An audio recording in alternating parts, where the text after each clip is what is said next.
time I met you was in Is this a Nashville. long story? Yes. Well, it reminds me of making records with you. Really hard. You had seen another producer, and he called me up and he said, there's a kid named Clint Black and he's coming to see you. And I listened to his music and don't expect anything good. I said, what are you talking about? He says, I just didn't hear anything. So Clint comes in and he plays this music and I fell in love with it.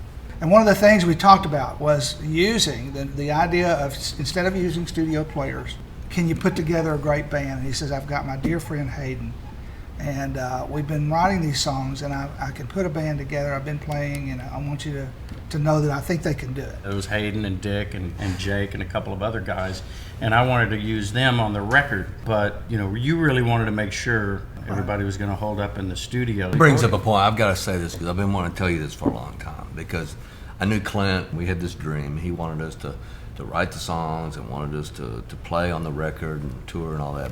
I knew at the time that your life would have been a lot easier. You could just pulled in the studio musicians that you're used to working with, and I just want to tell you how much I appreciate that. Oh, sure, man. Because you gave us a shot at something that meant a lot. Well, you're good enough to do it. And I remember us having that conversation. You said, no, your guys are good enough. And he said, you know what?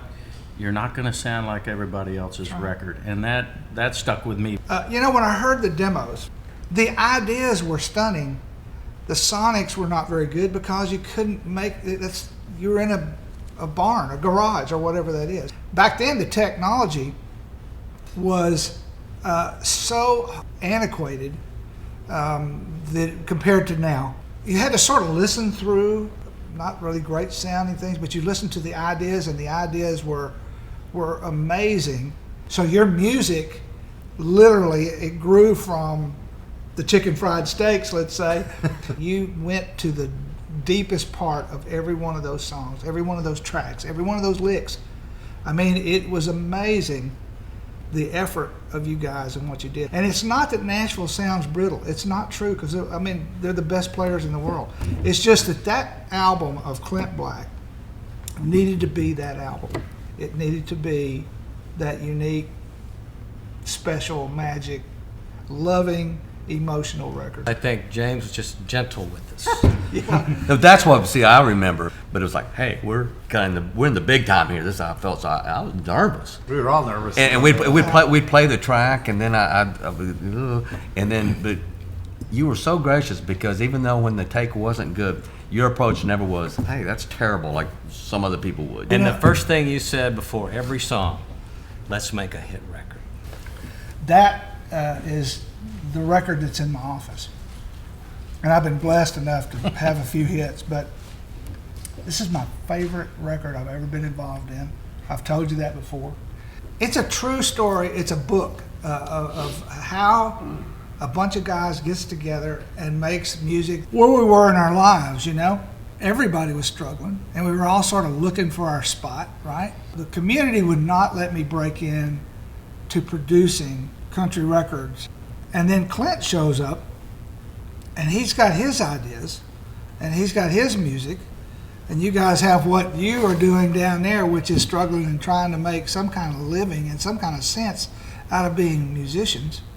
So we were all looking for that one thing. Clint and Hayden was our vehicle. This record changed our lives more than any other piece of music that we've done, because what it did was it made us legitimate. It made all the work that we'd done and all the talent that we had and all the efforts and long days and learning as an artist. And I've been blessed to have 132 number one records. This started it. I mean, that's a pretty cool thing, and what a compliment to you guys. And I remember driving past this bar that I used to play in before I met you, and it's like a switch was flicked, and I realized that walking into a bar will never be the same for me again because of that album and those songs. A singer that affected and changed country music for a decade. And the coolest part about it is that you affected millions of country music fans. You brought in millions of country music fans. You affected what these artists do today. You set the standard of what we do to this day, 25 years later. And you were what I thought a producer should be, which is a facilitator who helps you to do your best, but doesn't Don't get in the way. And it's like, when you have that kind of an example for me, when you're searching for something, you're not there. All I have to do is stop and listen, and I can hear your voice, and it helps me still to find my way. That's very sweet. I'm trying to think of the last time, and I don't remember. The last time we were together as a group. And I really don't remember the last time we talked about our first record together. It's awesome to see you guys. I spend all my time making time to work on life's assembly line, trying to find one more minute, squeeze one more thing in it, on track for a heart attack if I don't do some kicking back. Now I think it's high